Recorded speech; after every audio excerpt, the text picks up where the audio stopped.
और यहाँ पर आना मेरे लिए नहीं, हम सभी के लिए, जितने भी लोग इस प्रांगण में आए, आसपास आए, लाखों की संख्या में प्रत्येक वर्ष जो भी इस मेले में अपना सहभाग करते हैं, माँ बाराही की कृपा उन पर होती है, इसीलिए वो सभी लोग इस मेले में सहभाग कर पाते हैं।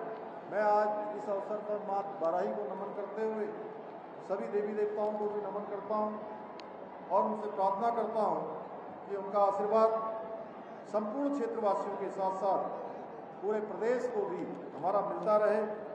यह स्थान हमारा बहुत ही धार्मिक, पौराणिक और अलौकिक और ऐतिहासिक महत्व का स्थान है, ये किसी से छिपा हुआ नहीं है। मेरा मानना है कि ये भूमि हमारी बहुत ही पवित्र और महान भूमि है, क्योंकि इसमें निरंतरता है, प्रभावमान है, इसमें खुद को सशक्त करने की एक स्वाभाविक प्रवृत्ति इस भूमि से जुड़ी हुई है। सदियों से इस महान संस्कृति की महानता के विषय में आम लोगों को जागरूक करने का काम हमारे ये ऐतिहासिक मेले करते रहते हैं। भाइयों बहनों, ये मेले हमारे समाज को जोड़ने के लिए हमारी प्राचीन संस्कृति और परंपराओं को नई पीढ़ी पर पीढ़ी दर पीढ़ी आगे बढ़ाने का काम करते हैं, अपनी अहम भूमिका निभाते हैं। आज हमारे देश के आदरणीय प्रधानमंत्री नरेंद्र मोदी जी के कुशल नेतृत्व में हमारा देश पुनः विश्व गुरु बनने की ओर आगे बढ़ रहा है। आज भारत पूरी दुनिया में सशक्त भारत, समृद्धशाली भारत, शक्तिशाली भारत के रूप में अपनी पहचान स्थापित करने की ओर अग्रसर है। एक समय ऐसा भी था, देश ने एक दौर वो भी देखा जब हमारे देश के प्रधानमंत्रियों को दूसरे देशों में उचित सम्मान भी इन मंचों पर नहीं मिलता था, लेकिन आज ये समय बदल चुका है। आज देश एक सशक्त नेतृत्व वाली सशक्त सरकार है, जिसके साथ दुनिया का हर देश खड़ा होने को आतुर है। अभी आप सब लोगों ने देखा होगा, G20 की अध्यक्षता भारत को ऐसे समय में मिली जब पूरी दुनिया की अर्थव्यवस्था कहीं न कहीं अव्यवस्थित हो रही थी, दुनिया के देश पूरी तरह से अव्यवस्थित हो गए। ऐसे समय में ऐसे शक्तिशाली समूह की अध्यक्षता भारत को मिली है, जो हम सबको गौरवान्वित करती है। और वसुधैव कुटुंबकम का जो एक मंत्र है, वह मंत्र पूरी दुनिया के अंदर जा रहा है। आज संयुक्त राष्ट्र सुरक्षा परिषद में भी स्थायी सीट के लिए अनेक देश भारत का समर्थन कर रहे हैं। आज दुनिया के देश भारतीय नीतियों का अनुसरण कर रहे हैं। भाइयों बहनों, देश में गरीबी हटाओ के नारे लंबे समय से दिए गए, लेकिन गरीबी हटाने का काम नहीं हुआ, बल्कि असल में गरीबों को ही हटाने का काम किया गया। और आज सही मायनों में गरीबों के लिए नीतियां और कार्यक्रम लाने का काम किसी ने किया है, तो आदरणीय प्रधानमंत्री मोदी जी ने किया है। भाइयों बहनों, पिछले 70 वर्षों में जो दुख दर्द न समझा गया, उस दुख दर्द को समझने और उसके समाधान की ओर बढ़ाने का काम उनके नेतृत्व में हुआ है। आज हमारे चाहे जितने भी तीर्थ स्थान हो, जितने हमारे धार्मिक स्थान हो, हमारे पौराणिक महत्व के माँ बाराही धाम जैसे स्थान हो, चाहे माँ पूर्णागिरी का धाम हो, या महाकाली का स्थान हो, गोलजू का स्थान हो, नीम करोरी बाबा का स्थान हो, या हमारे बागनाथ जी का स्थान हो, जहाँ पर आप सब लोग जानते हैं एक चुनाव भी हमको ऐसी स्थितियों में उस चुनाव में भी जाना पड़ रहा है।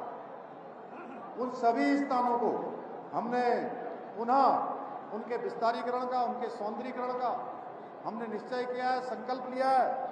उन सभी स्थानों को आगे बढ़ा रहे हैं और एक मंदिर माला मिशन, जैसे केदारखंड में बाबा केदार की भूमि में वहाँ के 4 धाम हमारे पूरी तरह से आज विकास की ओर आगे बढ़ रहे हैं। ऑल वेदर रोडें बन गई है, उन स्थानों का पुनर्निर्माण और नवनिर्माण हो रहा है। उसी प्रकार से मानस खंड के अंदर भी हमारे जितने मंदिर आते हैं, उन सभी मंदिरों के नवनिर्माण का हमने संकल्प लिया है। पहले चरण में 16 मंदिरों को लेकर उनको हम आगे बढ़ा रहे हैं। भाइयों बहनों, आज उत्तराखंड को विकसित राज्य बनाने का जो संकल्प लेकर हम आगे बढ़ रहे हैं, हमने उसके कुछ पड़ाव पार किए हैं। हमने जनता से किए अपने वायदों को या तो पूरा किया है या फिर उन्हें पूरा करने की दिशा में निर्णायक कदम बढ़ाए हैं। अंत्योदय परिवारों को 3 गैस के सिलेंडर देने हों, प्रदेश की महिलाओं को 30% का क्षैतिज आरक्षण देना हो, या समान नागरिक संहिता लागू करने का मसौदा तैयार करना हो, या धर्मांतरण पर रोक लगानी हो, नई शिक्षा नीति लागू करनी हो, नई खेल नीति बनानी हो, सख्त नकल विरोधी कानून करना हो, या राज्य आंदोलनकारी या उनके आश्रितों को 10% का क्षैतिज आरक्षण देना हो, या फिर हमारे जो लैंड जिहाद और लव जिहाद जैसे मामले हैं उनमें सख्ती से उस पर कठोर कार्रवाई करनी हो।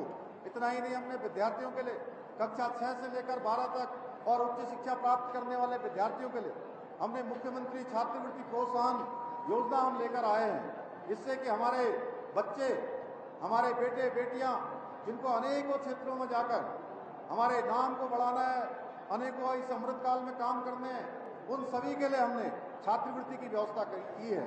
इसी प्रकार से पॉली हाउस 18,000 एक साल के बनाने का संकल्प लिया है। नई पर्यटन की नीति लाए, प्रदेश के अंदर रोजगार बढ़े, ये हमारा संकल्प है। जहां सरकारी नौकरियों में हमने पूरी तरह से पारदर्शिता करते हुए आज सख्त नकल अध्यादेश लागू किया है, कैलेंडर को हमने लागू किया है, कैलेंडर के अनुरूप सारी भर्तियां की हैं।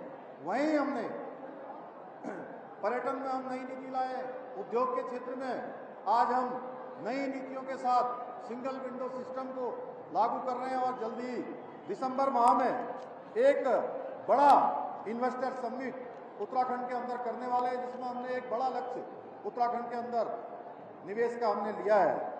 ऐसे बहुत सारे कठिन परंतु राज्य के लिए आवश्यक इन सभी कार्यों को कम समय में करके दिखाया है।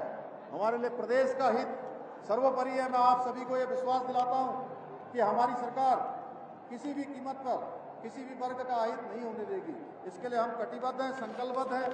मैं आज इस अवसर पर आप सबको यह विश्वास दिलाना चाहता हूं कि देवभूमि उत्तराखंड को देश का श्रेष्ठ राज्य बनाने के लिए, हमारे लक्ष्य की प्राप्ति के लिए जिस प्रकार से आप सबके सहयोग से, आप सबके आशीर्वाद से हम निरंतर एक पल भी, एक क्षण भी रुके बिना लगातार आगे बढ़ रहे हैं, निरंतरता से काम कर रहे हैं, उसमें आप सभी का आशीर्वाद, आप सबकी शुभकामनाएं, आप सबका समर्थन लगातार प्राप्त होता रहा है।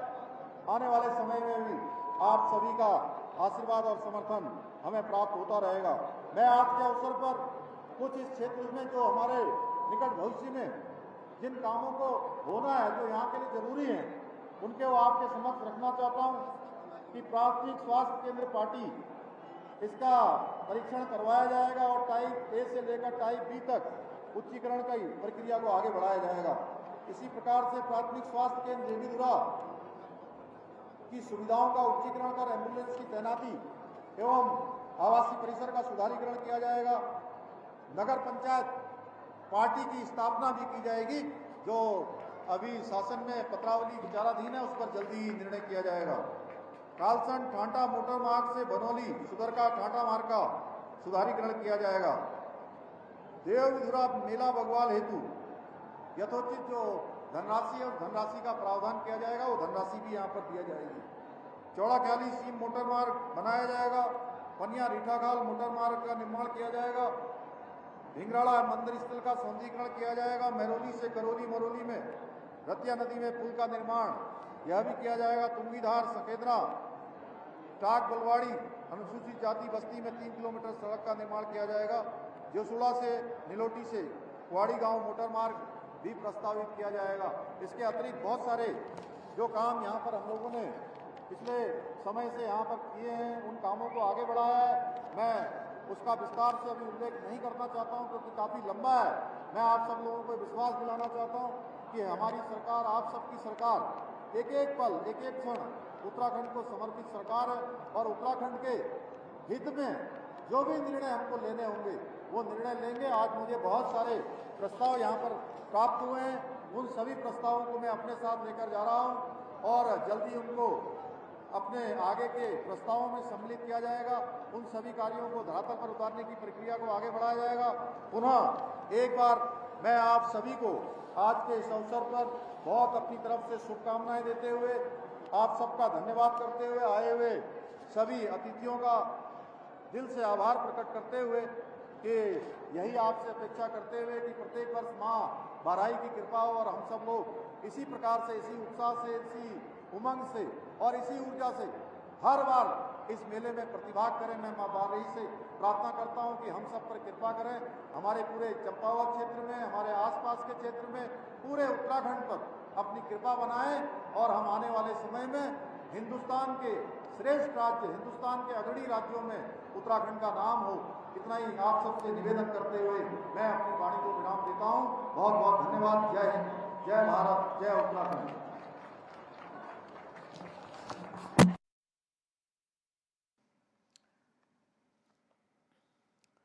तो सीएम धामी पहुंचे थे चंपावत, जहां पर बगवाल मेले में वो पहुंचे थे, उन्होंने शिरकत की थी। वाराही मंदिर देवीधुरा में ये मेला चल रहा है, वहां पहुंचे हुए थे सीएम धामी ने। इस दौरान उन्होंने लोगों को संबोधित किया और सरकार की योजनाओं के बारे में उन्होंने बताया।